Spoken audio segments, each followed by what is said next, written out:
Welcome to Reasoning with Properties from Algebra. Today we're going to start with talking about putting reasons to statements. We just learned about if-then statements and thinking about if they're true or if they're false. Well, today we're going to talk about why they are true.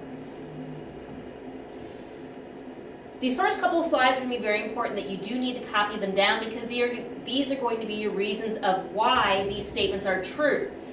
The first one's addition, subtraction, multiplication, and division all are going to have to do with solving equations.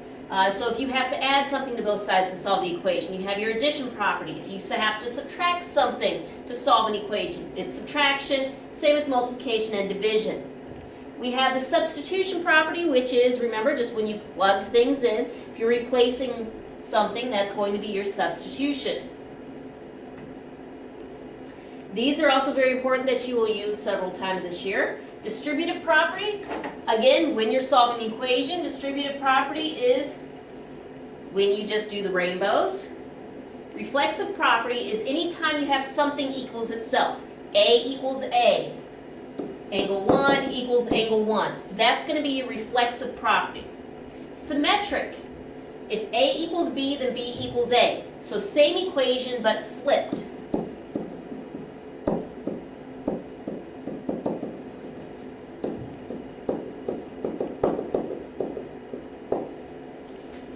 So I kind of think of it as being symmetric. If you folded it on top of each other, it would be the exact same thing. So it's just flipped.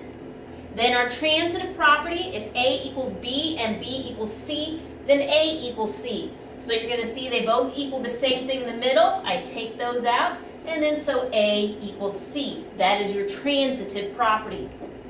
Again, make sure you get these properties written down because that's what you're going to need for your assignment. So let's start with what your assignment's going to look like. We're going to have some if-then statements, and they're all going to be true, but you have to tell me why it is true. So let me teach you how to read them. We have if 10x equals 50, then x equals 5. So how you read it is you look at your first equation, 10x equals 50, and look, well, what did I do to that equation to get this answer? Well, it looks like this is an answer of an equation, so to solve this equation, I would just have to divide both sides by 10. So my reason would be division property of equality. We'll get more into equality and congruence in just a minute. But basically, because we have an equal sign, that's why it's division property of equality. Our next example here, if AB is congruent to CD and CD is congruent to EF, then AB is congruent to EF. In this case, we have three equations. AB is congruent to CD and CD is congruent to EF. If you notice, we have CD repeated there. So what they did is they took that out and used the AB there is congruent to EF. So they're all congruent to each other. So what this is your transitive property.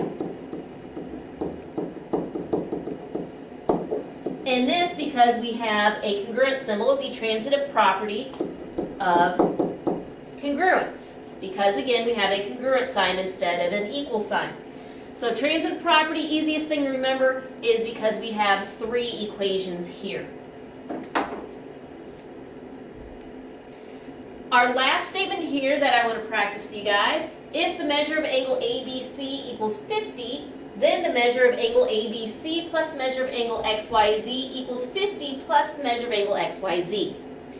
I know it looks like a whole lot of letters. So what we need to do is tear it down. It started off as all high school students to the auditorium. All high school students to the auditorium. And a reminder that tomorrow is picture retake day.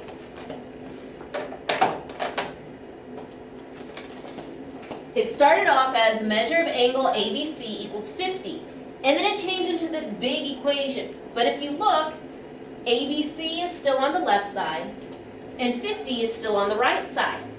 What we did is we added in XYZ on both sides. That's why it's a big long equation now. So the operation we did was adding.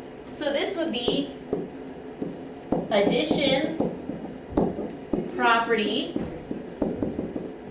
of equality, again because we have an equal sign, not a congruent symbol. The last thing I'm going to take a look at is your first look at a two-column proof.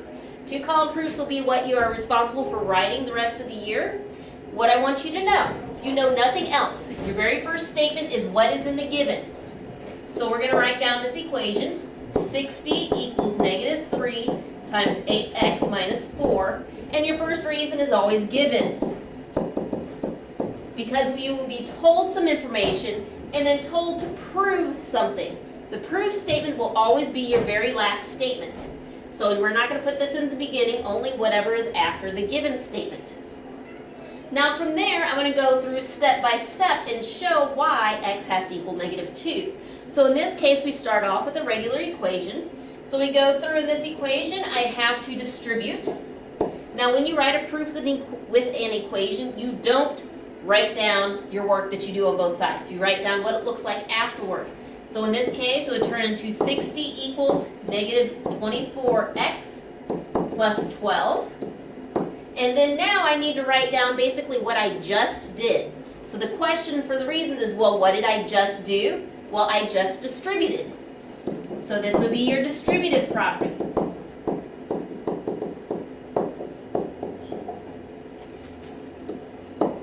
So from here, if I'm solving this equation, I would know I would have to subtract 12. But again, I'm not going to show minus 12 minus 12. I'm going to write down what it is after I already subtracted the 12. So after I subtract 12 from here, that would give me 48 equals negative 24x. Again, my reason on here is going to be, what did I just do? Well, I just subtracted 12, so my reason would be subtraction property.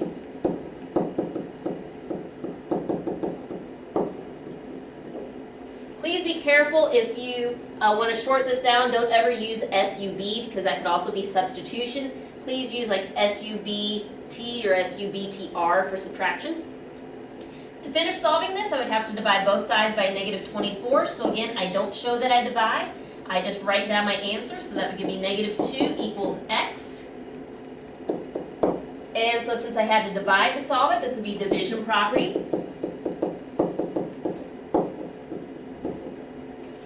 Now last thing I want to see if that's what it wanted me to prove.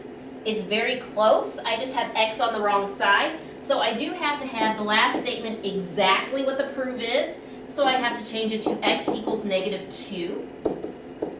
And then for this one, this is not one of my regular algebra properties. We have to look, it started as negative 2 equals x. So x equals negative 2. So well, what did I just do? I just flipped it. So if you remember, you look back at your properties, the property that said I could flip it would be the symmetric property.